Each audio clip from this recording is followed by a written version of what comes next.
is part of them. Joshua, I think, too, is less than 60. Now, because it's something to bring an evolution.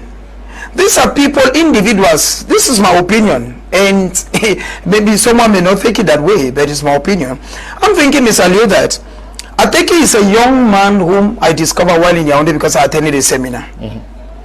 Iram is a young man that I discovered here in Douala because he brought in people together to come up with a platform that can monitor elections and ensure that there should be no fraud. Now, Joshua is someone that I've known within the business landscape. Okay, to me, these are persons I have not actually seen them within the political landscape. When I talk of the political landscape, I mean I've not actually seen them within the corridors of power. Okay, Akere Muna is someone who has defended many Cameroonians and even defended the state at one time. I think, Mr. Leo, that if at all we want change, nobody would have told you that Ibrahim Traore will be doing what he's doing today in Burkina Faso. People should not tell us that we need that experience for 100 years. We don't. To me, I don't look at it. I don't know why. If we want change, like Javi said, there is no school where they train presidents. We have funds, like in the Northwest. We have a fund that was enthroned at 9, without minimizing him. There is nothing that is going wrong in the area. Is going well. We have a fund in the West region who was recently in at the presidency. He is 12. I think that Mr. Leo, when it comes to managing a country, to me, I think the age factor should also play. We cannot have individuals who have been within a system 28 years. You have another individual who has been within a system 20 years, managed top positions of the nation, not any kind of position.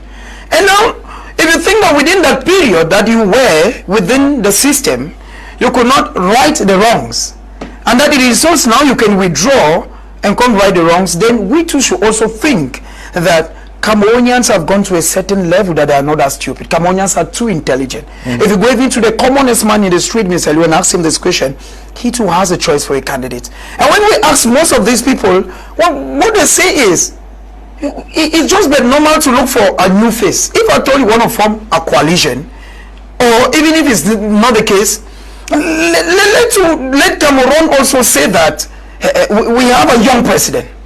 Cameroon should, because when you already have a household name, some of those names are too, they have been in the Cameroon diary for long. Let a name. There are people who say they don't know Ateki. Ateki? Ateki, yes. Some people say they don't know him. But there's a young man, I was telling someone, they said, that boy, they surely give that money without 30 minutes. I said, wait, don't know, people don't talk about them. This is a young man who is doing well in his own business. You know, I'm not doing campaign for him. Iram is a young man to whom may not be hungry. He too is doing his own business. He's not here. I'm looking at youth because I'm thinking that it's time for a transformation. And when you look at Joshua Osei. Joshua Osei is an established businessman. Look at Metro Akere Muna. He too is also doing well. And I also have other candidates that I may not have their other names, because to me, Mr. Leo, some of these candidates are candidates, without minimizing them, are candidates that will hardly win an election even in their own area where they come from. But I just feel that, Mr. Leo, some of the names we have seen amongst these 12 candidates are names that are already in the house. And that if Cameroon, because what Cameroonians are saying is that 2025, I'm part of them, that 2025 is a year for change. You would not want to change something by bringing someone who is 70 and plus. It means that even before the person finishes their 7 mandates, that person is already 80 and plus. And if the person even takes another mandate, we'll be talking about the same 92 years. And at the same time, we will see coming, we will still be telling you the same story. Javi said something which is very important, Mr. Leo. We should be able to say that President Paul Biya comes as president of this nation on the 6th of November 1982 as a very young man. And that is why at one time, Cameroonians were celebrating. They were like, we've had a young dynamic. That is one of, I think that there's a course in advanced level history where they said one of the reasons why Biya's ascension to power was greater euphoria One of the things is that they saw a young man. Okay. One of the things is that it was. We are not doing any anti-campaign. No, I'm not doing any. But Mr. I'm making my point of those who. Yes. I'm making my point of those who can be. I'm saying that if we are, because it's an issue of change. And Mr. Leo, you only change if what we actually want is change. Yeah. How do you change what you have been inside? You could change it when you were part of it. The people who are going to decide. But I'm giving my opinion, and like I said, I'm entitled to it, and I'm not convinced anyone to buy my opinion. Okay. Yes. We are looking at where do we situate the candidate of the candidacy of Honorable Joshua Osei in this mix? We're talking about statesmanship, experience, and innovation. New face. Yeah. Yeah, before I come to that, which is a particular issue, I'd like to address the general issues. Okay. Your initial question was whether Cameroonians would like to go in for a new face or experienced stateman or tested. I don't know. I would like to answer by saying that late Ni John Frunze, God rest his soul, in the early 2000s already, had said that there is no politics again that you want to teach Cameroonians. Cameroonians have already lived it, especially the years of return to multi-partyism. And they already know who is who, what they need. And that Cameroonians should stand up, because no people will have a leadership that they don't merit. The leadership that you will have as a people is what we merit. So, we are the people to work for what we want. And whether it's a new face or an old face, there are arguments on the two sides of the divide. But then, experience, maybe you think experience just because maybe you've handled leadership positions in Cameroon before, either being a minister or being in the government. But it also means that that same experience can be judged. So if it is judged and the result is negative, you don't expect Cameroonians to say, okay, because somebody has been a minister, somebody has been this, been that, he stands an advantage. And then number two, it is a good thing to have new people. The young candidates that we have, we need everybody to build this country. This country is so sick that every Cameroonian is needed. So I congratulate these new candidates who've come. They may not be known, but nothing stops them from going through. However, the game is so tough that some past history is needed, because you cannot do politics without a known movement. It is difficult. It is true once to create that in Cameroon, but you should be known to be in a movement which has stood the test of time for some time. And then it is that movement that propels you, because no one person rules a country. I heard here somebody said it's true. We need good institutions, strong institutions, very fine. But it does not also mean that with very, very strong institutions, I would think, we have anybody can go through. No. You also need to be knowledgeable to go through this, to handle and to govern people. So, new, old, Cameroonians will decide, but I think everybody comes to tell us what he or she can do. And we must now go into what I want to say is the political program. Cameroonians should look into it. See those who have been consistent. The SDF, for example, since 1990, before going for any elections, told Cameroonians that we think that a federal government, a federal system of government is good for Cameroon. We've been turning around it. In 1996, they said, oh, let's go for decentralization. Decentralization that we cannot implement. And today the SDF keeps on saying that if we had gone into federalism, the current Anglophone crisis that we suffer wouldn't have been of an issue today. So, the program, the economic program, the agricultural program, everything, the youths. So, all of that, Cameroonians should find time to go into these programs and find out which is the best. So, to me, saying whether it's young, old, I will instead say that there are some old which have already shown what they can do. Yes, because we are all fighting and hope that we fight in the proper way, because I don't want to go back too much to the coalition issue, because that coalition issue permits us say that it's a distraction. Okay. Not because it is something bad. It is good. But the SDF has a history, a proven history of coalition since 92, and knows that not everybody comes into it for the good of the coalition. And at the end of the day, once it explodes, you don't have time now to prepare for elections. So we are telling Cameroonians that we prefer to sell what is reasonable and what is applicable, what can easily be done to Cameroonians. For example, we keep on saying, for you to go register to vote and make sure you vote is easier to be done by each Cameroonian as a civic duty than to expect that some individuals should agree. If this individual decide not to agree and hold the whole nation hostage, are we going to be saying every individual should agree? Okay. That is it. Good evening to you, Johannes Ngo, and to you, Makia Valentine, watching us on our Facebook page.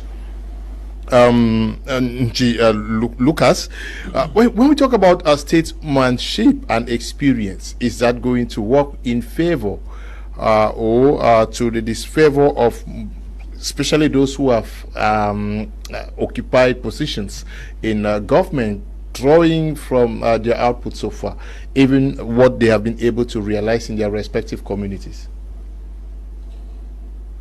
You know, statesmanship is actually a word that is barely applicable in its sense if you look at what is happening on the ground. Talmai Jarvis is a statesman. If you look at it, Mr. Kum Leonard is actually a statesman if you look at it, in the sense that what you're doing, you are respecting institutions and doing what is correct. If we talk here and want to go overboard, you're going to call us to order because there is a guiding rule. That is basically what statesmanship is all about. Someone who puts the interest of the country before his or her own interest, because it is obvious that if I respect the rules that governs the people of Bonamosadi, automatically I'll also benefit from that same rules, which is simply what Cameroonians want. The trumpeting of experience, people who have served and they can now do better because they defected, it's not a bad idea. Howbeit, what is most important is that the institutions in the country, how do we respect them? How do we manage the resources of a country? Where do we give accounts? I cannot hold this back. To look at a party that has people who comes up and they are relatively so arrogant, this is actually an evaluation of who is capable of managing this country. A minister tells Cameroonians that I have proof that this person did this and I'm not under any obligation to tell you. That is not statesmanship. That's not statesmanship. You have to respect the rules of the country. We see in other countries how no matter how powerful and no matter how big, no matter how wealthy you may be or you are, the laws are the guiding rules for everybody. For everybody. This would mean that no matter what it takes to hit your chest that I am a statesman, you should be able to prove it to people. A practical example could be seen with the recent call for us to go out and collect 930 billion francs CFA. Then I said, we would have simply added the 7 to make it 1 trillion. Then we can explain. What am I saying? How many Cameroonians know exactly how much we raised, apart from the fact that a particular budget was made known to us in 2024? And they say Cameroon state budget is this amount. Do we indeed know how much we have retained since the year opened in January? A statesman is supposed to explain to people that we had as objective to raise 2 billion. And today we have succeeded to gather just about 1.3 or 1 billion. And this is how we have managed. And this is how we have managed. But you come out to tell people that you want to borrow money, you need to manage this, you give an amount. That is not statesmanship. You want to borrow money to pay. It's like I am heading to tell Peter, hey, give me some dollars. I need to go service my loan that I have with Paul. How appalling is that? And we see some people who pride themselves that he is a great statesman. No. What I'm saying is that as a leader, if you want to indeed exercise statesmanship within a particular political party, like Tamai was saying, people have to evaluate you and say, okay, He was given this to manage. This is what he has done. He comes to the people, he tells the people, I have this, and this is what we need to do. That is what statesmanship is all about. Or take a practical case to borrow next door. You go to a country, you look at the president of Senegal, for example. They communicate to the people that you see, before we came in, this is what we had in mind. And this is what we now have. And this is what we are thinking. And these are the measures we have put in place. And what do you think about it? If you go to Botswana, you also find a young man there. He comes always and talks to the people that, hey, people, this is what we have. This is what we are thinking, and this is how we have to manage it. That is statesmanship. Of course. Even in a system where someone is said to have hijacked power in his country, yet he comes out, he talks to his people, he tells his people that this is what we have and this is what we have. I've always said this, and I want to put it again. To be honest with you, I would have had nothing to do with Mr. Biya's age. And I've always said this, that as concerning state politics, as concerning managing a country, the issue of age should be dumped. Its ability and accountability. Because if you look at other countries where you have relatively old people, do we know that there are presidential candidates for the 2025 elections in Cameroon who are way younger than President Donald Trump of the United States? But he is here today, there tomorrow. Everything that happens, he is there to explain to Cameroon, to Americans that this is what is happening and this is what you have to do. Despite his age, there are people amongst these candidates contesting for this election or going in for this election who are younger than Donald Trump. But Trump goes out every single day to talk to Americans. Then something happens in Delaware, he is there. You go to Hawaii, he is there. You go to Michigan, he is there. You come to New York, he is there. You go to everywhere that things are happening in this country, he is there. And you have presidents in Africa like that. Take a look at the gentleman next door in Gabon. These are people you call statesmen. Now he sits in his country, he evaluates what is indeed happening with these people. Then he comes out and says, okay, these are some basic laws. I've observed that there have been little strides with my people here and there to see that we manage this or manage that. And how do we put these things together? This is what it is done. So I think we are not on TV to tell the people how a particular party is evil. We are there to explain to Cameroonians that they should make informed choices. They should choose a candidate based on what that candidate can deliver. There are people who have been holding a country to account. Some say sometimes they go in for what is known in law as strategic litigation. There are strategic litigations that comes to open the eyes of the people to see more. It is not only for its purpose. It is not a situation where people come to make, to tell you how they want to become more popular. No. What I'm saying here is that there are people who think that there are parties that can barely manage this country. This is because for several years, there are people within the party who have not proven. If you go by even the local representatives of the people from the different areas, you find a level of arrogance. You see a mayor comes up and tells you, if you care, you don't vote for me. Know that he who actually made me to be here will still make me to be there tomorrow. These are not statesmen. A statesman in its real sense, it's someone who respects the laws of the country. Okay. Who does not in any way want to put the people in chaos because he thinks he has the yam and the knife, which is, he has, there's what we call in law, people who have the right to use force. Okay. Other than the way you would have had it. Good evening to you, Luca Gideon Jetang, watching on our Facebook page, and to you, Nya Franklin. You're saying that you've not seen the program of yesterday on YouTube. Certainly, we're going to do that this night. But how do we balance the need for experience and innovation? Yes, because here we need to strike the balance. Well, balancing the need of experience and innovation will come to the specific requirements of Cameroonians, and let us look at the. Let us have the different segment, the needs and also the experience. Now, experience is very relevant in any field, And that is why when you go for a job, they'll ask you that, what is your resume? Let us know what you have been able to do. And now the need of Cameroonians. The need of Cameroonians are very simple. Very, very simple. One is to ensure that resources are equitably distributed.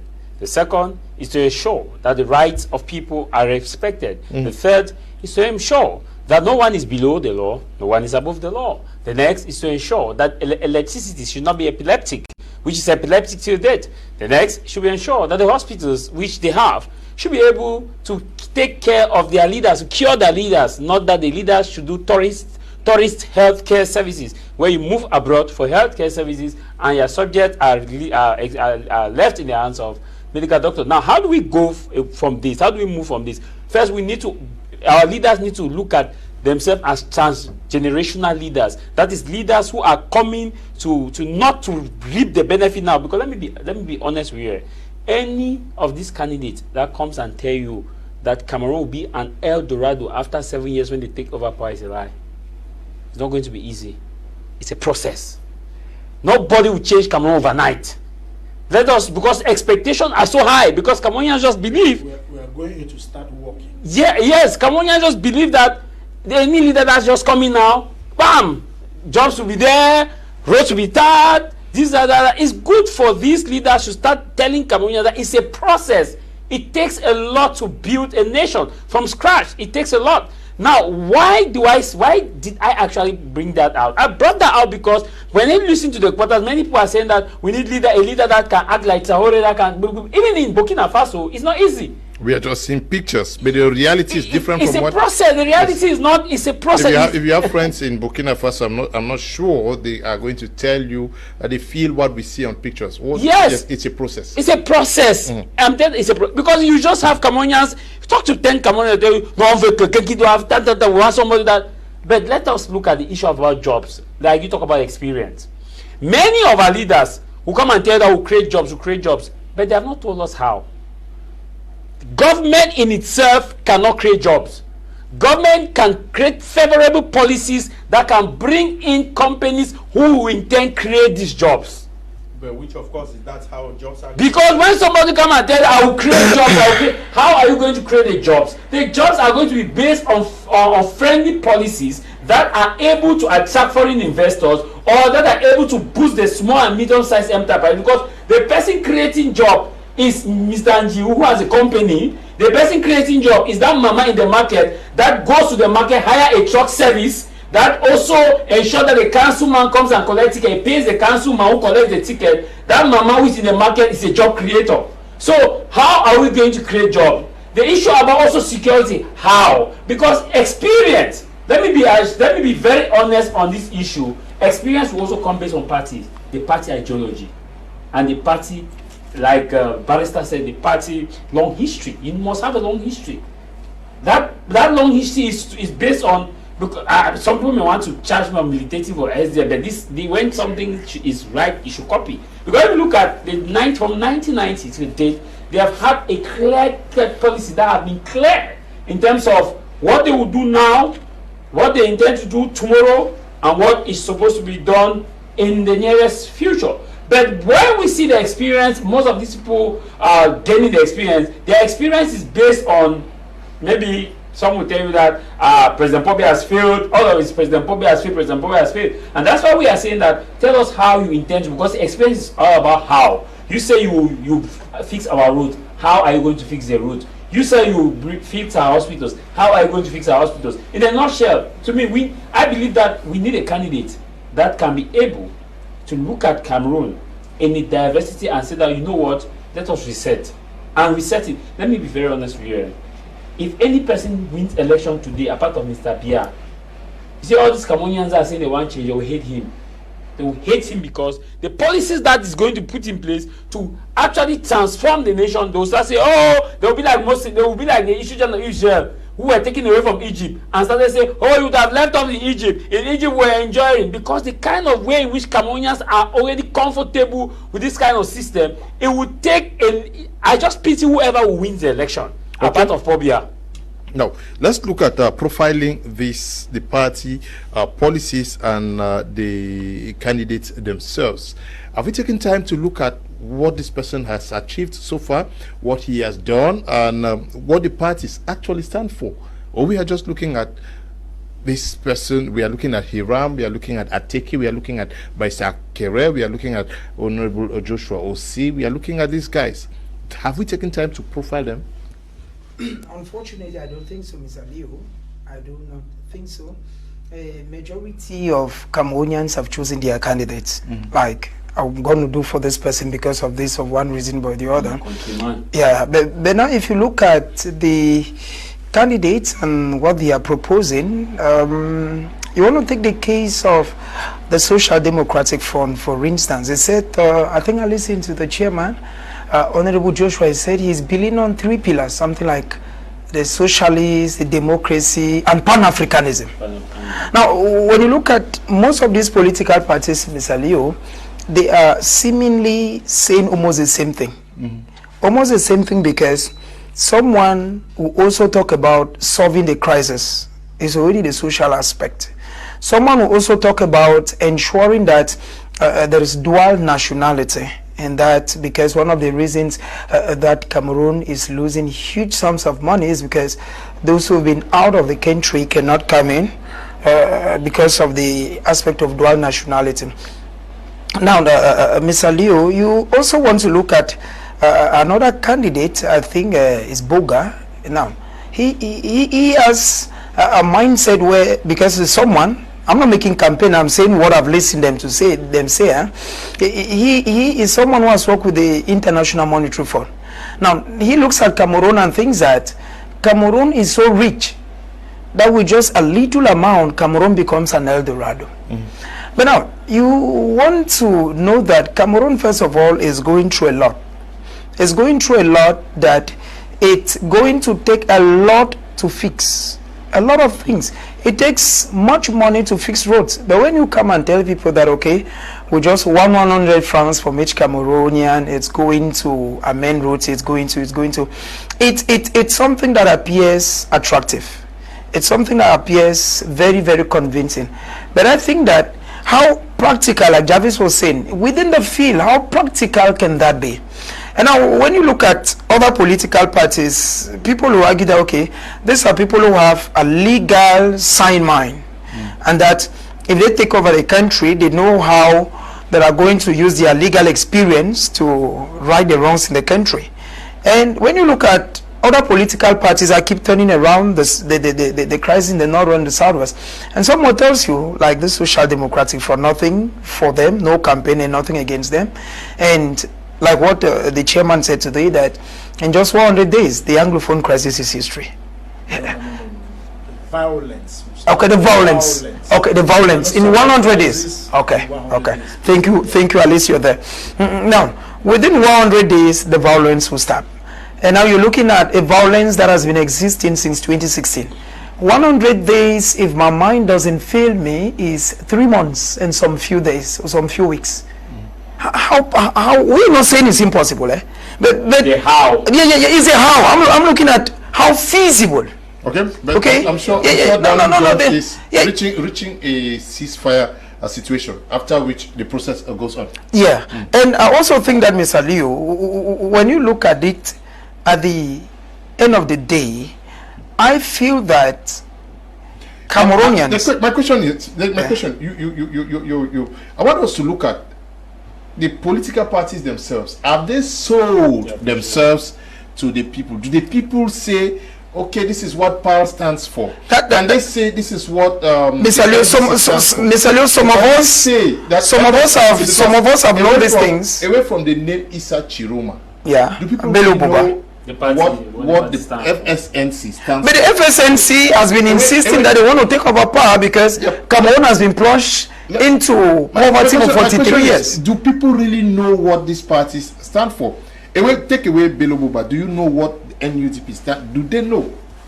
Yeah, but I think that in the course of knowing, the knowing is built by 3 people basically: the media, the party, and the civil society.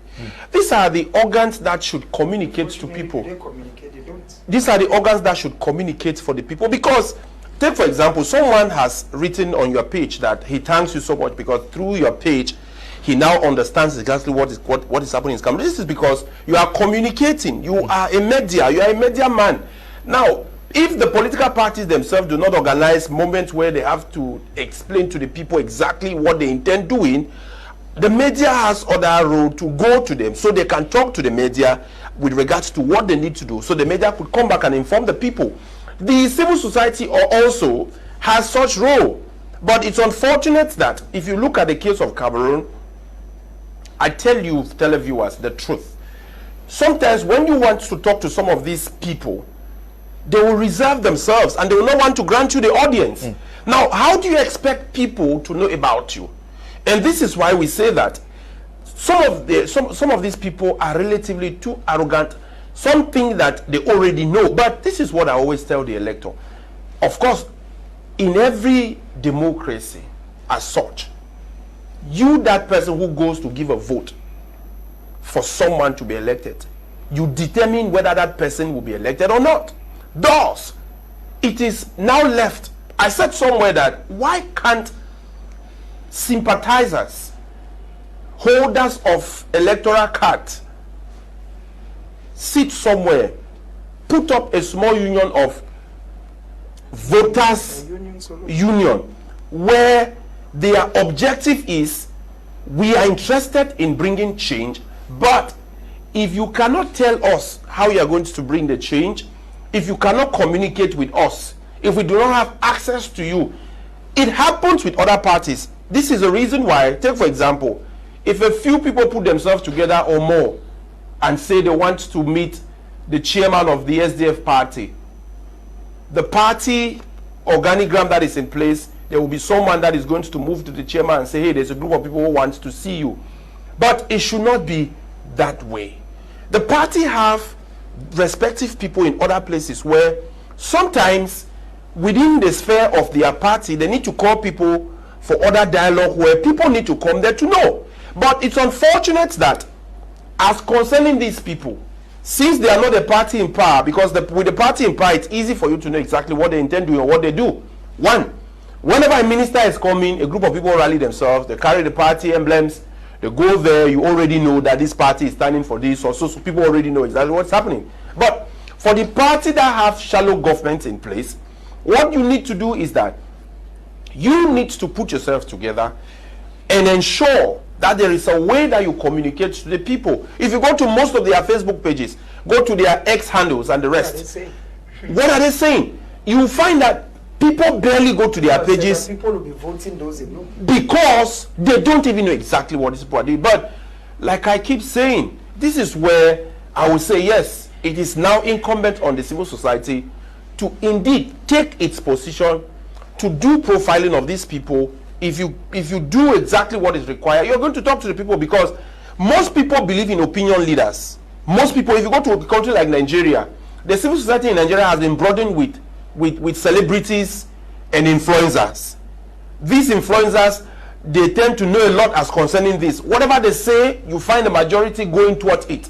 So I think that the political parties in place need to do more. Now, but it is also happening the way it is, like I said, not to keep on repeating, is that the electorate needs to know that the elector is the king.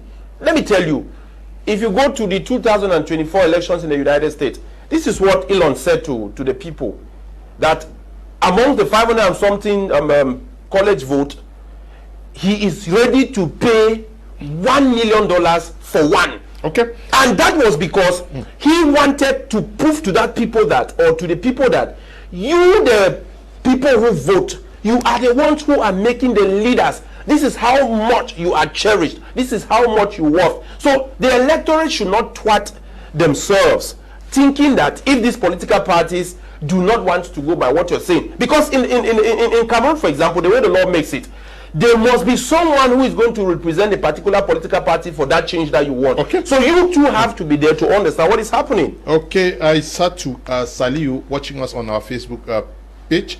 Good evening to you. Yes. Yes, thank you, Mr. Kum. Your question again, if I may get it right. I want to get it right.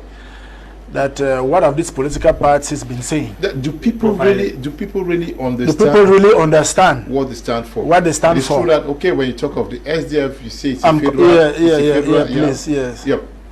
I will shock you people by my response. My counterpart, Mr. I didn't get the name, G. Lucas, said the information should be given by political parties, the civil society, and the media.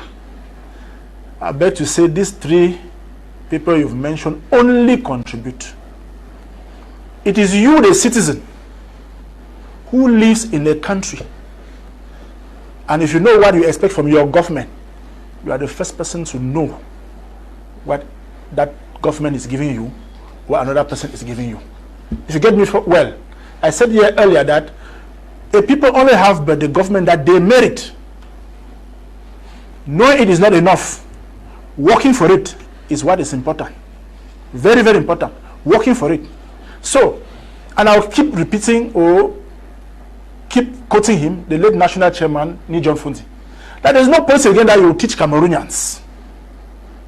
We know it. We've been living it. We've been annoyed. Our health systems, our roads, our schools, every other thing that you can mention in Cameroon, it's difficult to find one which you can say works well. And Cameroonians feel the pinch every now and then. Knowing these bad things, how about knowing the candidates? I'm coming, please. Knowing what the political parties say, it's already there. You have political parties as old as 1990. You've seen them, seen others who have diverted along the line, gone and come. So, that one, to us, humbly, I say, that Cameroonians already know. I prefer to spend time on encouraging and forcing them. One of the topics tonight is that ballot voters' cards are still lying at Elecam offices. I think we shall spend half of the time here talking about it. That was to me. But Cameroonians already know. To move out of this, now let's talk about the capacity for these guys, politicians, to listen. Do they actually listen to Cameroonians, and how open are they to even receive persons to talk to them, like you are suggesting that they are supposed to be open, as well as the civil society? Yes, let's look at the role of the civil society in all of this also. I bet you differ a bit to barrister here, because if the chairman Nijon Fundi knew that Cameroonians already know, he would not have taken the pain to go around the nation back to back. No, that's not what he started saying. After doing that for about 10 years. That is because he understands. Exactly. He understands that the people don't need to go to the party needs to go to the people. Good. Let me give you a clear example. The villages. How many of these parties have headquarters in villages? That the people will go there and ask. No, maybe we are not saying the same thing. That's all. Let me just land a bit. The reason is because, let us take pragmatic example. The chairman, even after the 1990, before the 2011, he actually still took the pain to move round the nation back to back. And even without an election year, when something happens to the north, the chairman is there. If something happens to the south, in fact, it's happening this night. The chairman is there in the morning to actually make a statement. When he went to Santa and removed the toll gate, he removed the toll gate. It means that he actually used that to educate Cameroonians. The view, as you have asked your question, is that do they listen? They don't listen to the people because they don't actually allow the people to have direct access to them. I sit here in Cameroon. That's why people always accuse me, why is it that you talk more about America? I will write the Speaker of the Speaker of Congress, and the Speaker will reply me in my email. The Congress in the US. Yeah, in the US. They will reply me. The Speaker will they will reply me in my email. I will sit and write Ted Cruz. Ted Cruz will reply me in my email. Write any Cameroon politician. If I write them, if they will reply you, I've been writing them. You are a journalist, Prince. You know how pain it is to get to these people to even come and talk. You only know them when if to an election year. That's if an election year is next year. They start talking in December this year. Since 2018, how many of these our political parties move around the nation from 2019, 2020, 2021 to do voters education? Till now, Many voters are still not aware that there are 31,227 polling stations across the country. They have taken time to go around this country, and in certain areas, let me use the Momo for example. They have 10 villages away from the headquarters that are inclined. There's Atong, that is a bike that goes, and at one point they have to carry the bike. That village will have a police station, Atong, but it does not have a road. So you have to trek from Atong to Nkun for about 4 hours.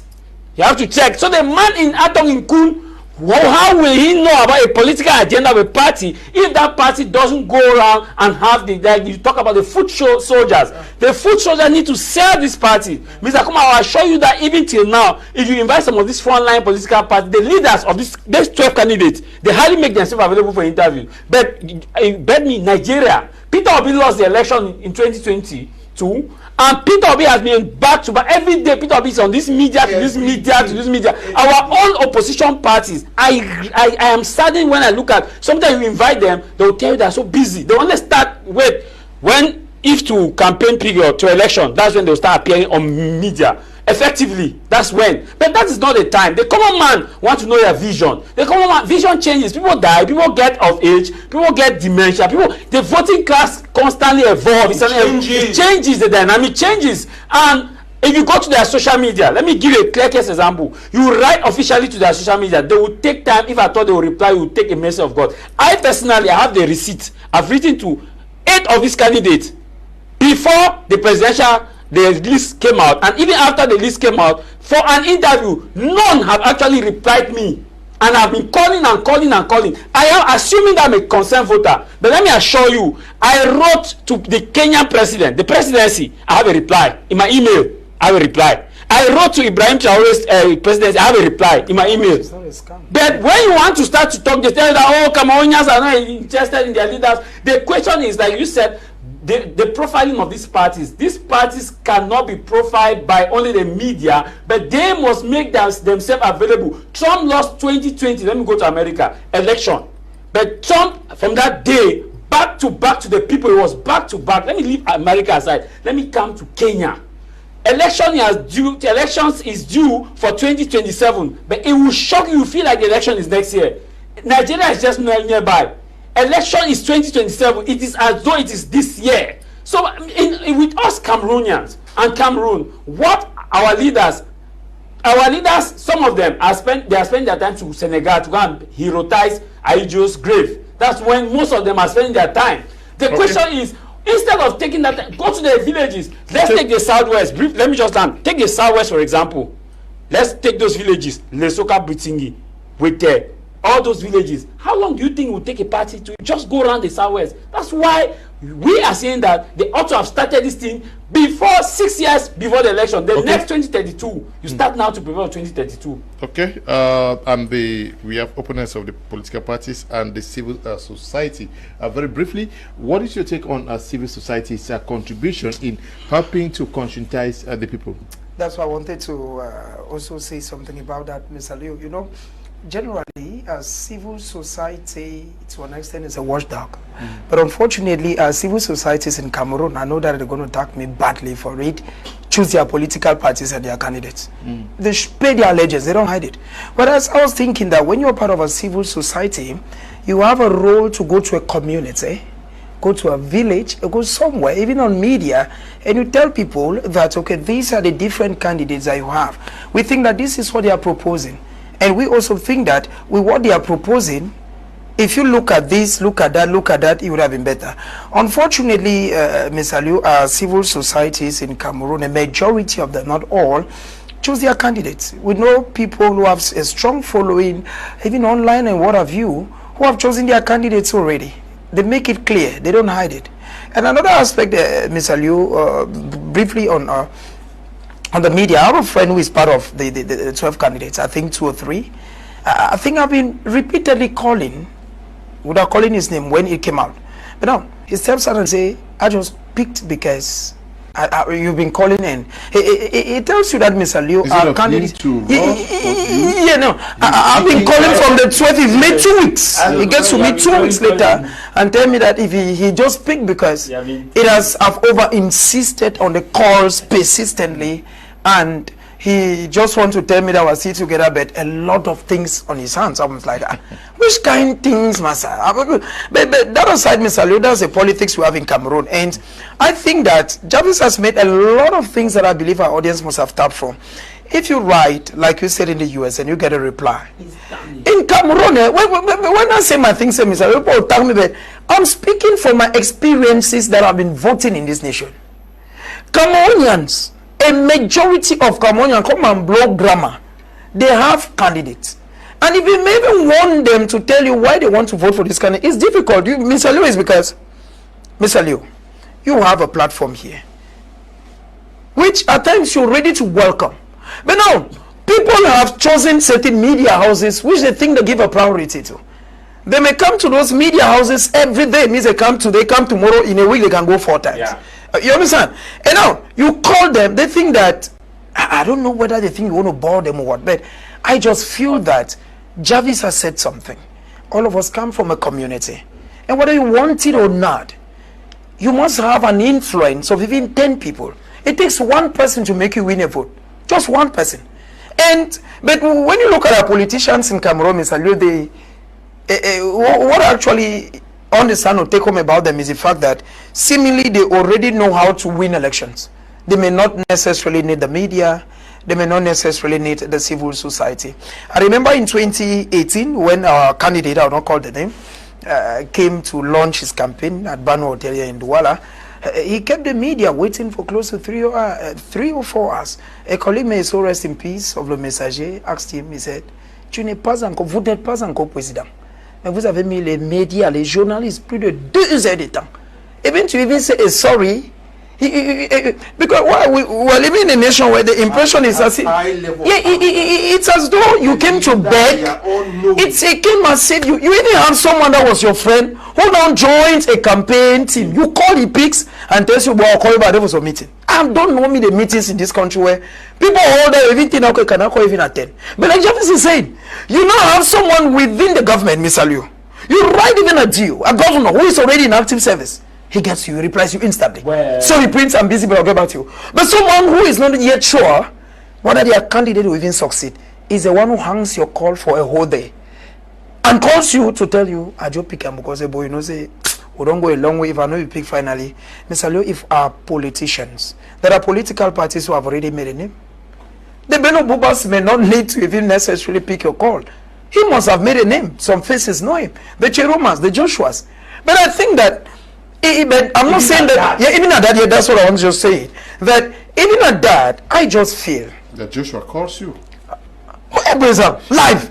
Yes, Joshua call live. I remember Chairman. I called Chairman, Mr. Kum, how? The interview, one can win. And everything was just it was okay. No protocol, yes. You call Joshua, he doesn't pick, he calls back. He said, Prince, sorry, I missed your call. How far, Master? What did you want? Is there something? You understand a leader. Maybe you come and say to media, you're campaigning for him. But there are people, you write them, you are fully aware that you come on, they say, I'm on my way traveling. He tells you he's going to Paris, I'm aware, I know. But I will not be calling me names here. Because when I said you're painting them black, whereas you have nothing to gain from them. I just feel that Cameroonians, Mr. Leo, 2025 is not 2018, it's not 2011, it's not 1982. Cameroonians have gone to a level where, I keep saying it here, mount on a bag, my brother Nji. And as you're going to Rompo, you're going back to Boya, just ask the bag man. You see the people so now, you'll be shocked. Cameroonians are too informed. And when people instead are coming to inform them, some already think that they have succeeded. At the end of the day, they'll say they don't ring election. I want us to look at another aspect. Like I said at the beginning of the program, I've moved to some Elecam offices. You go there, you have piles and piles of voters' cards abandoned.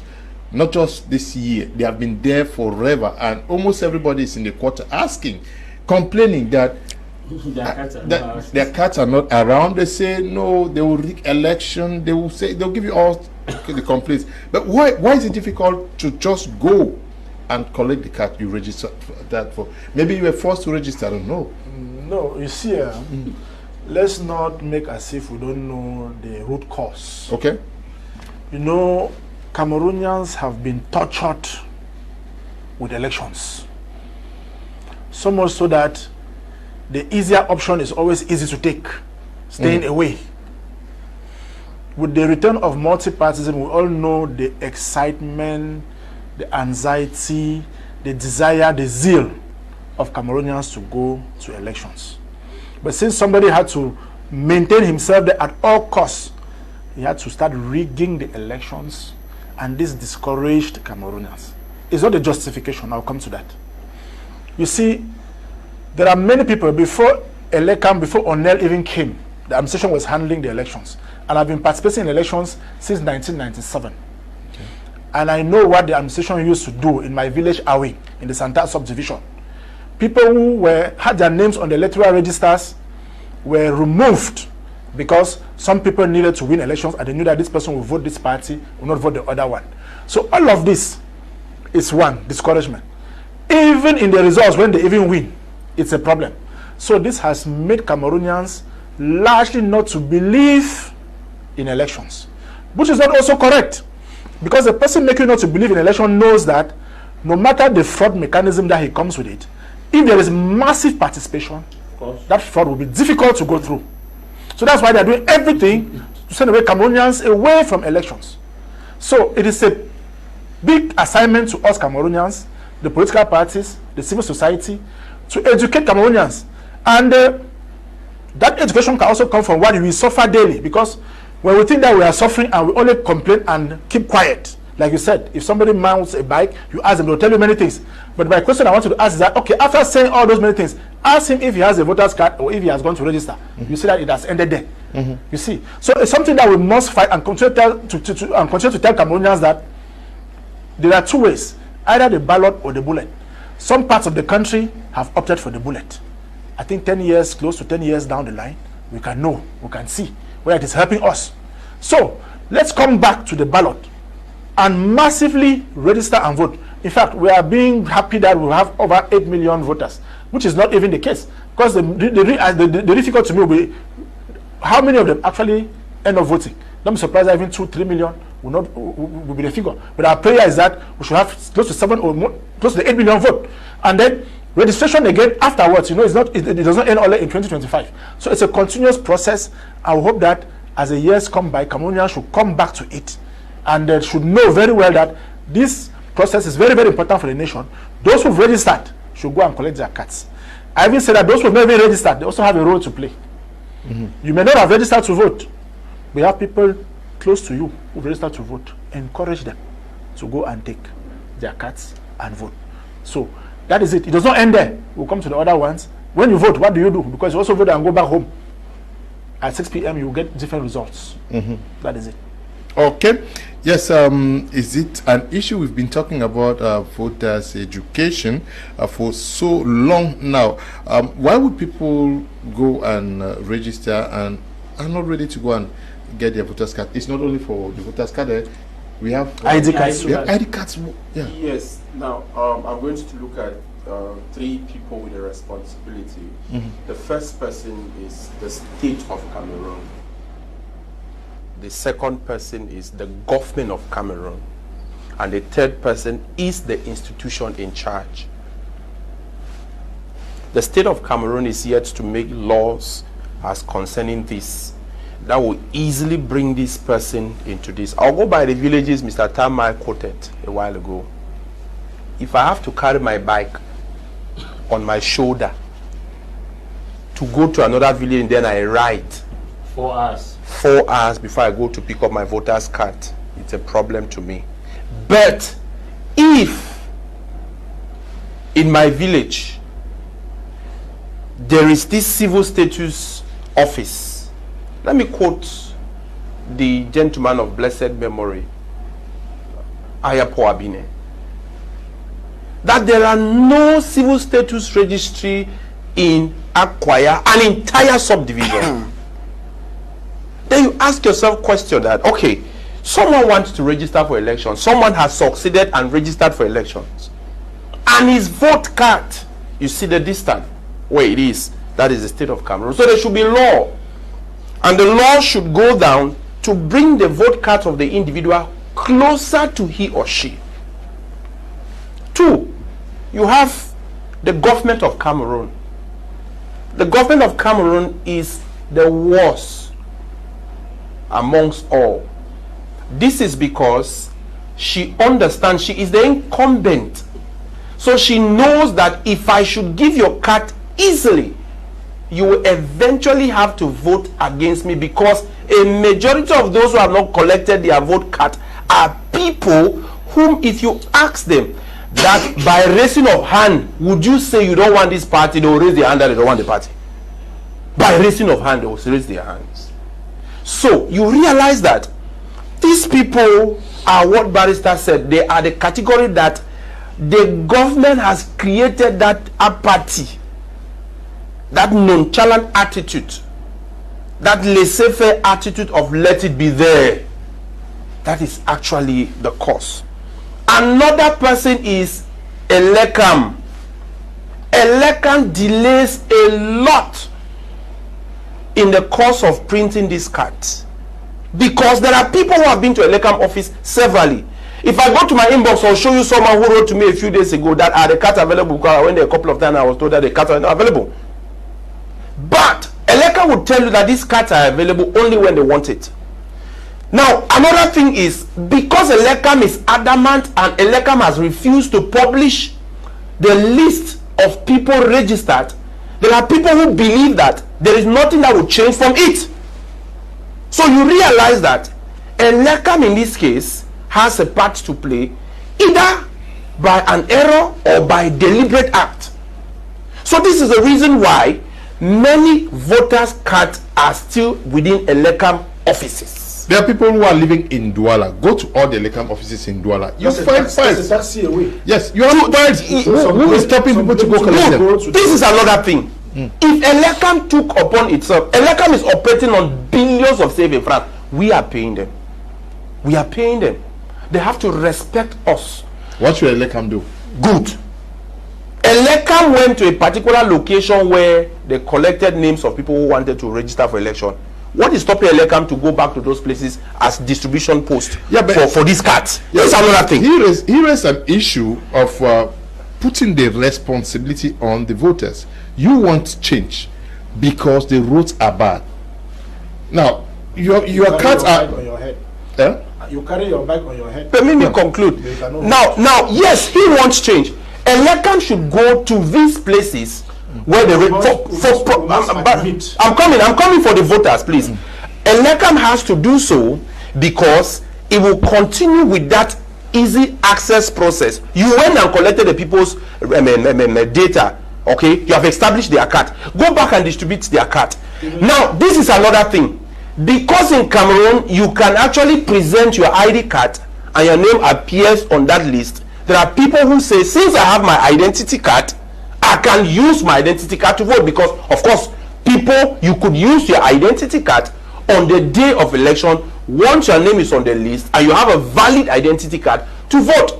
So there are people who think that it is needless going for the card. Why would I spend some cash again to go and collect my card, whereas my name is already on the list and my identity card plays that same role? Now, to conclude, it will be good that you obtain the card so that Elekam also needs to know those that have gone out with their card. So no matter what, I am not encouraging you to keep your card because of the things I have said, because you have an identity card. I am saying that go and pick up your voter's card, because it will also help you to know. But Elekam should not cry, because Elekam and the government, if they want people to have their voter's card now, all of those things will leave the office.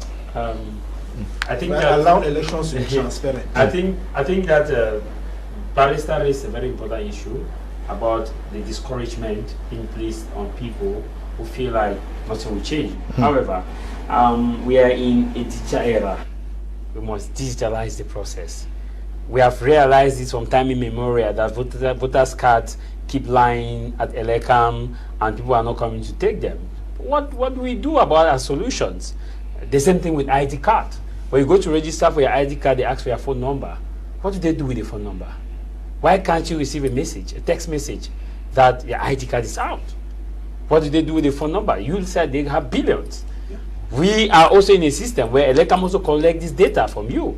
What do they do with with this number? We're in a digital era. There is no will. Thank you. It's a good, because this is a shared responsibility. The man in a corner who believe that, okay, I've registered, because like you must be honest that if you want change, you go for the change. Because if you know, like I agree with, there was something that Prince said, I think that was last month. Cameroonians love President Paul Biya. Cameroonians want President Paul Biya to be in power. Because if they don't, in fact, Cameroonians are enjoying the change we have in Cameroon. Like you said, every leader is a reflection of its people. Because if you want change, you will collect your voter's card. If you think their electricity are epileptic to you, nobody needs to beg you to go and collect. Cameroonians, they love the bad road. They love it. No, they love it. They love it. Miss Angie, whether I like it or not, Miss Angie, no. Miss Angie, let me land. What stops? Let me land. Let's take the case of Douala here. Please. At least Douala is very clean. You have thousands of them. What stops you from going to Elecam needs to put up a mechanism to send out those cards. What mechanism? Elecam went to You have registered. What stops you from going to Elecam office and collecting? No, I'm saying, I'm not discouraging someone from going, but I'm saying that someone has the means to do that other than the other person. To move and share? Is that what the law says? For example, Can I land? No, please, let us be orderly. Let me beg for your time to give our televiewers some important information concerning these cards.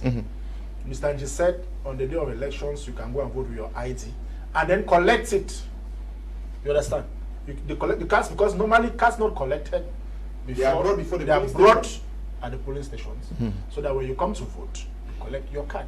But it's a good thing that you collect your card to show the level of our political maturity. We need to work towards that. Okay. You understand? We need to work towards that. So that's the information I wanted to add before we forget that. Can I learn, please? Let's go on. Okay, what I'm explaining is this, Ms. Angie. You left Buea to come here.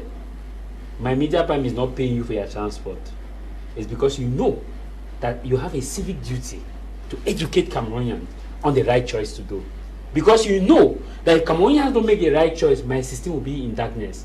You know, if Cameroonians don't make the right choice, the crisis in the northwest and southwest region will continue. You know that if Cameroonians don't make the right choice, portable drinking water will be a problem in my system. You know that if Cameroonians don't make the right choice, insecurity will be the order of the day. You know that if Cameroonians don't make the right choice, we'll keep borrowing trillions on trillions on a semester. You know. That is why you are here.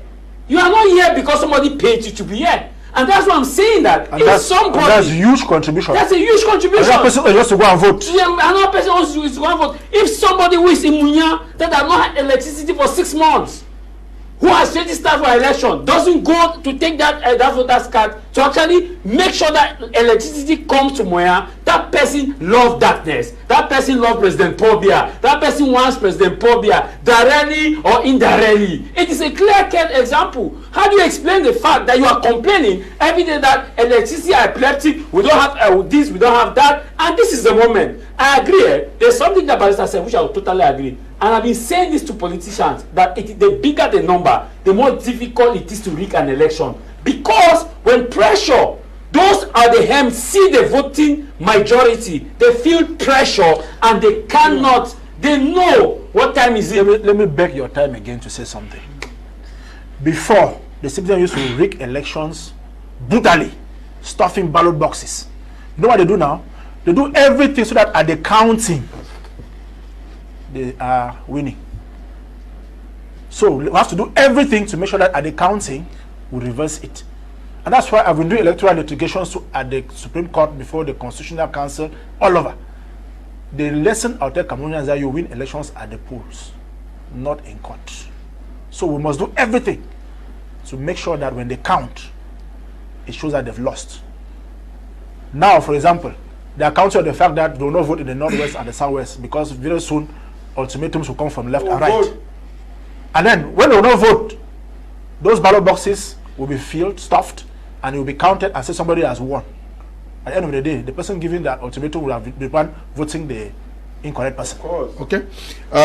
Michael Kebuma is watching from mile 14 Dibanda.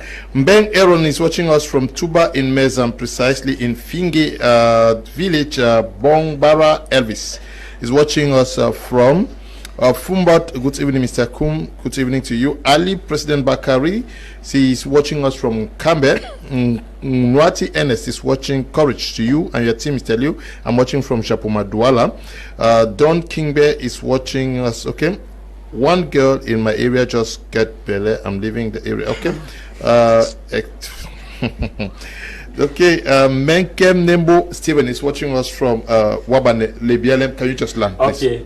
Please, dear Cameroonians, nobody is saying that if you vote, things will change. Like Prince said that if you talk to some people on the bike, they will tell you that, and Barrister asked him that, ask them if they have voters card. If they know, they are discouraging you because they know that if you don't go to vote, the smaller the number, the more easy it is to contain. But let me assure you, if these people know that voting not will change, they will not campaign actively. They will not come to your community and do massive campaign. They will not actually go to community and be donating and call for massive mobilization. They will not. They know that their vote count. Because if they know their vote don't count, let me assure you, they will not have been doing all those things.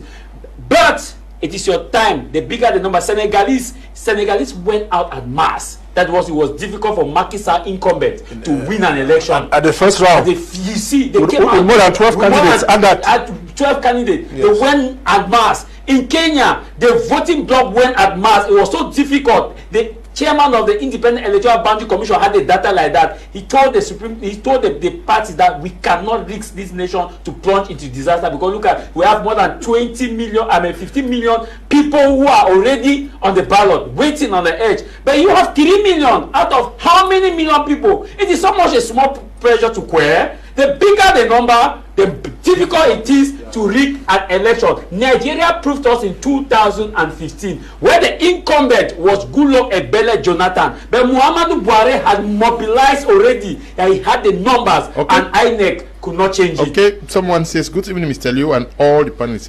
Voters' cards were distributed today at Bokwango Market. I am B. Samuel, writing from Bokwango.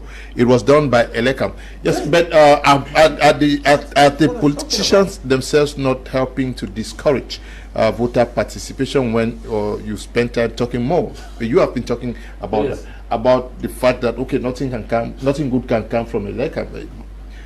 And from the ballot. I listened to a video from Senior Barrister Bobala some time ago, and I was taken aback by the statistics he gave. He said in 2018, 6.5 million Cameroonians registered, 3 million did not vote, 2.5 voted for the party in power, and that the remaining opposition managed what was left. Now, the politicians also play a role, a very huge role, Mr. Liu, because when you spend time, energy, and resources telling people that the regime in place has mechanisms to rig election, Mr. Liu, we follow up what Cameroonians are saying every day. I spend like 24 hours on social media. I follow everything. Cameroonians are telling you, if there's no coalition, let them forget about it. It was needless even registering. I don't even get the mindset. The mindset now is, we were thinking that we have a single candidate. But now, Honorable Joshua says today, the SDF will win the elections alone. Bello Buba has already formed a campaign team. Now, those who are looking forward towards, and it's the same ideology that Kabalibi is coming up with. Now, those who are looking towards an aspect that they were going to have all these people form one, they are telling you that, okay, we will no longer cast our votes, because even if we cast our votes, at the end of the day, the opposition in these first ranks cannot beat Yaoundé. It works in favor of Yaoundé. And now, Mr. Liu, there is also a group. What's Yaoundé? The CPDM. Yeah, but the CPDM is not Yaoundé. Okay, the CPDM. And now, there is another group that will tell you that they will not cast their votes. They are waiting for a particular leader. I have people that come from an area where a group of persons would actually cite and come from a particular area. They are telling you, on attend le mot d'ordre. Dès que le mot d'ordre ne vient pas, nous allons pas voter. These are people telling you, and these are potential voters. They have the voters card, they have the everything, but they are telling you, we are waiting for one of the candidates who was rejected by the Constitutional Council. And that if the Constitutional Council does not, or that if he does not tell us, okay, we are now behind this person, I now call on all of you. Now, Mr. Lee, when you look at these ideologies, it works in favor of which party? It works in favor of the CPDM. Yes. So you can know from which laboratory it comes from. Yeah. Now, another aspect is, Mr. Leo, I said something the last time that I was here, that I think that recently, if all of us may have tried, it was in the previous years where once you register, say in Boya, you only had to vote in Boya. I think that there is this thing now that has come up with Elekam where if you actually displace yourself, you can go there and they see how they can do a kind of a shift. Is it possible, Barrister? But not after the registration process. Okay. No, it means that was some of all registered long ago. Yes. And now, Mr. Leo, there is also somewhere, I just saw somebody drop in the forum here that can he vote with the paper. I think even Elekam will tell you, that's the risk. Yeah, I even spoke with Elekam officials, Mr. Leo, who should be able to say that.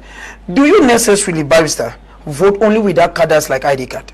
No. Once you have registered, that's why. That's what I was answering someone in the forum today, even before this guy has written, Mr. Leo. With the receipt, Mr. Leo, I went to Elekam.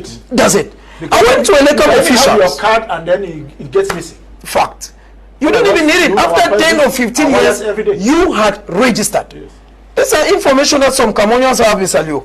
People who have registered, they will tell you, we have gone to Elekam offices where we registered and our cards are not out. They feel that that card is the only green light through which they can vote. Did you register? Yes, my brother. Did you register? Yes, my sister. Not that you can vote. When you registered and the polling center where they told you that you can vote here, of course you go vote there.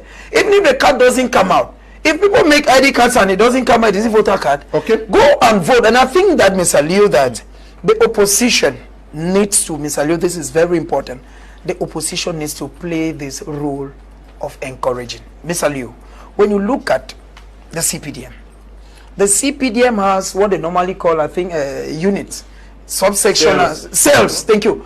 The cells go to quarters and mobilize people. They do this some kind of. I'm cannot say you talk. I'm just saying what I've witnessed. I say what I've witnessed in the field. Now, you have people who go. Recently, the Minister of External Relations, Eugene Belambela, I'll end on the news. He comes from. He takes Mongo. He was in Mongo mobilizing. He said, they have the television. No, it's not. You people, is this? What do you call this? And you equally have to You know what it takes? You know the logistics, how they I think that one thing that I always told my heart to Chairman John Fundi, I was discussing with someone, is that he made politics at a time when Jarvis could not know what was happening in Misaje when he's away. But politics today, you don't need that. Cameroonians is true, there are those in the hinterland who may not necessarily have the data of one of the fronts. But I feel that if you just go online and do a small video of 5 minutes, like what Barrister Abobala is doing, you see he has engaged in a kind of everyday, comes up with a short write-up, a kind of a sensitization of the people is very important. Because one of the things that we lack a lot in Cameroon, and that's why I always congratulate Mr. Leo, is political education. When you say it like Jarvis and I always say it, maybe in a small WhatsApp group, they'll tell you they don't buy them over a CPDM. Okay. You are telling people, now so it's in work. If you don't do like this, it will be so. Okay. Mr. Leo, good evening. I spent time to register for elections, but I was promised my card shall come. Up till now, I don't have my Elekam card, and so are many others. How can we then vote? Is it not by design that Elekam is keeping these cards? Ignatius Nji is writing from a man that no, but you have your receipt, please. Like I said, now you did register, yes. The most important thing is to retain your polling station. If you have your polling station in your head, that is most important, because your identity card, even if you displace or misplace your receipt, your identity card would serve that purpose. Let me give you a practical example. I had to change my polling station for obvious reasons. and my receipt got lost. I went to Eleka, my identity card and my polling station that I had in mind, which I have in mind, that is what they used, because they went straight to that, because you have them in their different lot. They are all packed up. If you say you want to vote in Moya, Government Bilingual Grammar School, Moya, that is where you register, and that is where you will be voting. They know how to trace those things. The names are there. And the names are there. These different polling stations, they are there. So what is most important is that go to Eleka, pick it up. If it's not there, don't bother. Your name is on the register. On that day, you vote. And after you have voted, your card will be just by the door, where you go now, and they will sort your card out and they'll give your card to you. But what is most important here is that... So you even collect it before you vote. Good. What is most important is that people should not get discouraged because of the attitude of some of these people and some of this party. And like I always say, see, anyone who wants my vote is my employee. I decide what to do with my employee. And my employee can never get me annoyed to closing my company. That would be so stupid of me. Okay. Because it is most important for me to know that I employ you, and if you cannot deliver, I take you out and I move somewhere else and do exactly what is required. Good evening, Mr. Liu. Sorry for joining the program lately. After listening to your panelists regarding the reply of emails or text messages on phone calls, it is not only politicians. It is a syndrome in Cameroon. Even their diplomatic missions and embassies around the world, they don't reply emails and pick up telephone calls. Case study is the embassy of Cameroon in Brussels, and that in London. Jackson writing from Carrefour Mek in Yaoundé. Good evening, Mr. Liu. I want to say to some people who vote that if you want to vote, and please go and check your voter's card by yourself, because they will not call. They took my number, but at last I went by myself. Mr. John is writing from Boya. Good evening. In the house, it's Rick from Bamenda. I'm really enjoying the program. Keep it up. And greetings to all the panelists. Thank you. Good evening, Mr. Liu. Just to alert you that following the popularity of Professor Maurice Kamto, any candidate he places his hands on, that candidate is going to carry the day. Without that, our father is going to win. Samuel is writing from Douala. Courage, Mr. Liu, and colleagues Nelson Kifeyin watching from Loom. I love your explanation, my brother Jarvis. Are you an Morocco man? May God, God's grace on you. Hello, Mr. Liu. Greetings to you and your panelists. I'm Nanje Gilbert from Likoko around Muyenge. I'm happy with the program. Please, can you explain for people to understand who are civil society? Good evening, Mr. Liu. It's Clinton from Bangem. I love your program. Keep educating us. Yeah, that's what you meant. Okay, Elekam should distribute the cards. Oki Henry is writing from Yaoundé. Now, Barrister, at this point, what is the most education that the televiewers and the voters need to get from politicians like you and members of Cameroon civil society? The most important thing I would like to add in this our political education program, if I may call it so, this evening, is that they say in my dialect that there's nobody on whom hot water is spilled and the person stands there. So we live in our country. We experience every ill that we have with our leaders, our government. So that should first of all make us to act. The direction in which you act is not important, but you must act. What I want to say is that this is a country where we should have in the neighborhood of 15 million at least voters. More than. Let's take the next few years to right that wrong, and we'll see many other things will come. As of now, we have just 8 point something. Let's go out. No matter the propaganda, whether we should not vote, whether we should go and vote but a particular candidate, no matter all that propaganda, I think that every Cameroonian, it is easy for you to decide to carry out your civic duty than to wait for people to agree. This issue of a coalition, we want to tell Cameroonians that it is near impossible, if not impossible. But I want to tell Cameroonians, ask Cameroonians, are we going to be held hostage? I keep on saying that because we are seated here, 5 of us. We can decide that we'll never agree, but we are agreeing somewhere. Is it not possible? But the masses will be suffering. So allow 5 people to hold us hostage. I want to say we have examples next door, not far, not long ago, where the country decided that they know where they want to go to, and they went there and they obtained their results. So let's not be discouraged. All of this is allowed to make people not to come closer to the elections, to the polls. And when they don't come closer to the polls, there's one person who will benefit, one party. And this party, like some, I don't know, somebody said on the studio here that if they knew the elections would not matter, they would not go out of the effort. That was the, I mean, when you are fighting with somebody, the punches, the preparations that the person does to come for the fight, it will also tell you that you are a strong opponent. They don't sleep, they walk a lot because they know very well that there is a small rope that if they miss it, they will be toppled. So, but Cameroonians will go and will shy away, will stay. So let's come back to the elections massively, and October 12th will tell us whether this doctrine is being heard or not. That's my encouragement. Hi, Mr. Leo. I'm feeling you guys. My regards to my Leonard Senior Barrister Mba Atanga. The truth is that Cameroonians who benefit nothing from the system are so nonchalant about the affairs of the nation. They don't believe in the outcome of elections. Barrister Akwen is watching us from Bonaberry. Yes, what should voters actually know now, especially what they need to know about the powers that they have to change or to maintain the status quo? It's simple. I'll be adding to what Barrister Mba said. Now, imagine if I lift up my card, then I flag it and I say, who needs it on a political campaign? There will be someone who will run close to me and say, I need you. The person will not say he needs my card. He will say he needs me because he knows that I am a vote. And he is not looking for my card, he is looking for a vote. Now he knows that I already have a card, I am eligible. So what he wants is my vote. What am I saying?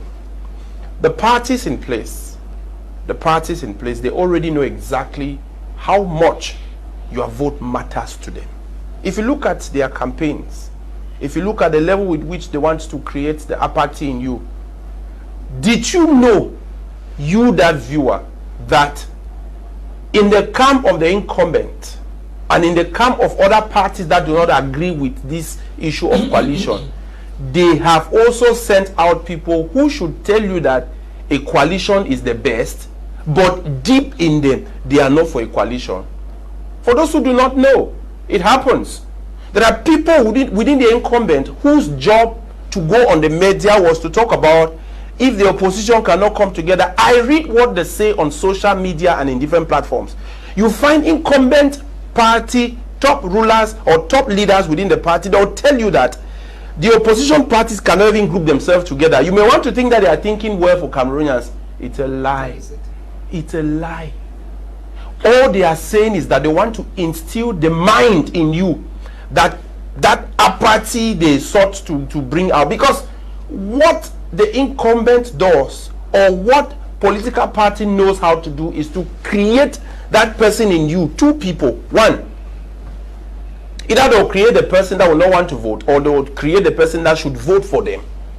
But in most cases, as we must have observed, they want a people that will not vote because they are sure of the little that will vote for them and that will give them, such as we had 5 million registered in 2018 as the statistics went.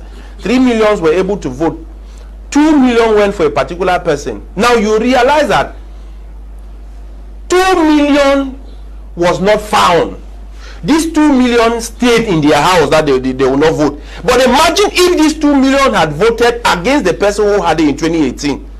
These 2 million would have added to a particular person who had maybe that 500,000 voters to make that person 2,500,000 voters to give that person the victory. But they failed. They did not vote. 200 would have lacked it. 200 would have lacked.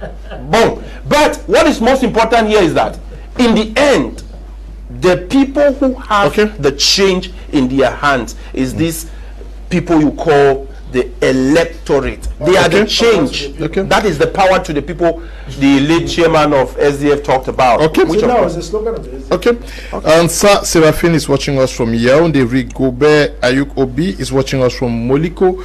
Aboya Jafredo Tembi is watching us from Kumba. Ndi Godwin is watching us from Nko Noni. Edwin Dikum is watching us from Afghanistan, Kabul. Bobga Maxwell Bumlani is watching us from Ibibda at the banks of the river Sanaga, the longest river in Cameroon. Daddy Kenzo is watching us from Bafmeng, that's in Fungom subdivision, Menchum division. Pascal of Fumbom says, I'm confidently watching from this cool end. My warmest regards to you, great men. Yes, just 30 seconds. Yes, one word to the voters. My word is not to the voters, because I know that if they actually know what is good for them, nobody will force and beg them. My word now is to the political parties. Please, don't water down the process, the system. Even if it does not favor you this year, don't water it down. Because one of the reasons why we have apathy is because when they go to the Constitutional Council, I'm happy by Samba is here, when they go to the Constitutional Council, they will start saying, oh, the system is rigged, oh, opposition can never win an election, oh, is that is rigged. Okay, so the man in Munyawu, you are confirming his story. And they don't talk about the system being rigged, we'll go to it again, more level now. Like somebody was saying that you insulted the Constitutional Council, and today you are bringing a petition before the Constitutional Council that you have insulted, that lacks credibility, for which judgment to come. He that goes to equity must go with clean hands. There's 2026 municipal. Please, let's not water down the process, because municipal is highly, very, very serious. And in fact, to me, the municipal election is more serious than even this one that we are clamoring for. Thank you. Yes, sir. One last word to the voters. I've been saying it long ago with Ms. Value that if you've registered, do your best to vote. Do not listen. When you listen to one of those who just sent a message, he said there is a particular candidate. If he gives the okay, then without which is Yaoundé. Such mindsets are not good. If you've registered, or rather it's the CPDM, if you've registered, my dear brothers and sisters, do well to go out there and vote. A single vote can change a nation, and you're going to cast the vote. Make your choices wisely. Do not hear what people tell you that whether you vote or you don't vote, this is going to happen. That said, Ms. Aliu, as usual, I want to send greetings to all the peace-loving people of Mr. J subdivision who are watching the program this evening. Good evening, Mr. Aliu and your team. I'm following with keen interest from Muteng, and kudos to the entire team. Dikmu Timothy writing there. I'm Yosimbom writing from Yaoundé. Dear panelists, good evening. Do we think it can go without coalition? If any candidate is refusing coalition, he is of the regime, because I have just listened to the news and Joshua C is condemning coalition. I believe he's not thinking well about the pride of Cameroonians. Okay, yes, I'm not sure he has condemned. Another person appointed his election team. So what's the problem with Joshua? Okay, good evening, Mr. Leo. Duffy Julius is watching from Ezeka town. I wanted to ask who is good to handle the country. Mr. Leo, good evening. I spent time to register for elections, but I was promised. Okay, I'm sure I've read that already. Just to tell us that, okay, Joshua Osi had a press conference today. Honorable Joshua Osi had a press conference in Yaoundé today where he outlined the key pillars on which the nation Cameroon is going to stand if he were to be elected a president of Cameroon. And also today, the resigned Minister Bello Buba Maigari has also published the list of those to coordinate his campaign from all the 10 regions of Cameroon. He has appointed a spokesperson and campaign coordinator for his party to say that he's going to stand as NUDP, and I'm sure others are also working towards that. But I want to say this, if permitted, to the voters. See, let me bring this fact. You can appoint the people that the former Minister of Leisure and Tourism just did, and thereafter you get a consensus with other candidates. This team you have appointed is going to work with the other team that will be identified. So there is nothing wrong in appointing. What is most important is to continue with the mind. And I tell the viewers. But when you appoint, you're already telling the rest to join you. No, you're not necessarily telling the rest. You're not telling the rest. But Akere gave up his position a few days to election. Though he had a campaign manager. Exactly. So that is exactly what I'm saying. So don't because somebody has a press conference, you come and then you make the kind of statement that. And likewise, not because someone has appointed, he's not saying that everyone must queue behind me.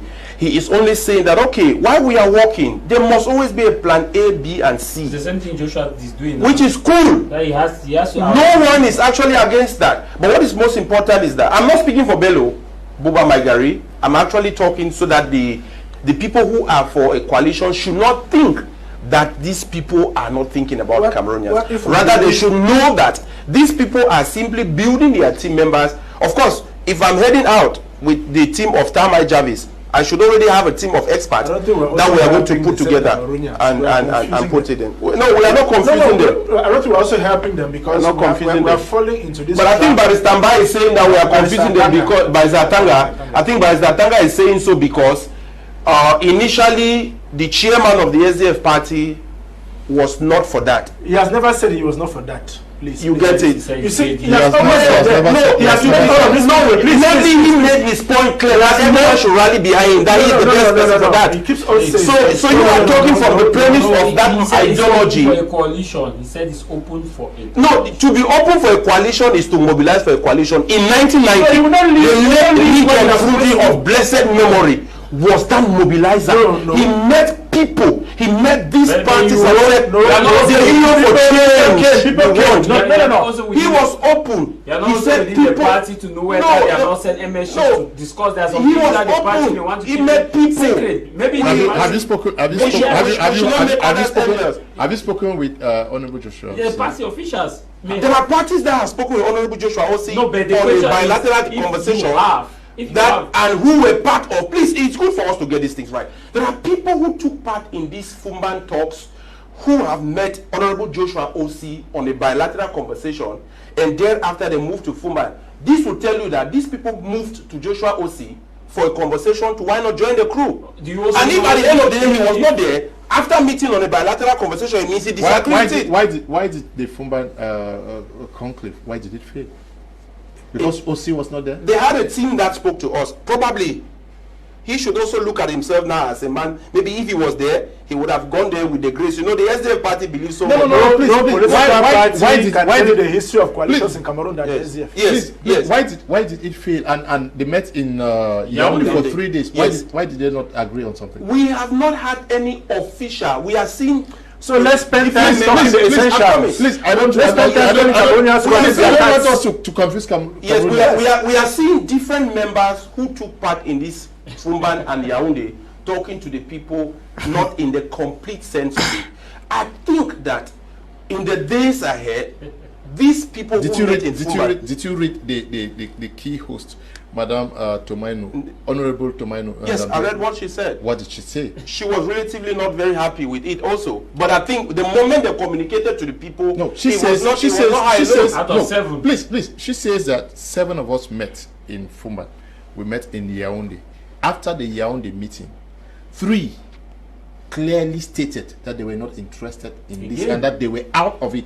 And we have 4 left. Yes, 4 left. But now let us be. I know you come to blame somebody who had foreseen that will not work. Please, let us be logical. Now,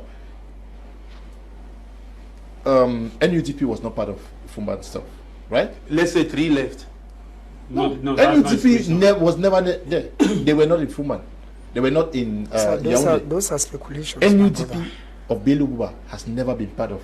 Yeah. Let me come. I'm letting you. After now, he is not part of it. Yes. But we see Barrister Akeremuna now negotiating with him. Is it that he's leaving the Fumban initiative and engaging with Bello Buba? Because Bello Buba has never been part of this. In this is we have 33,000 police stations to man in Cameroon. Talk to the people that you see. It is good for us to have let us have a unique force. This is the position of Barrister Akeremuna, that let us have a unique force.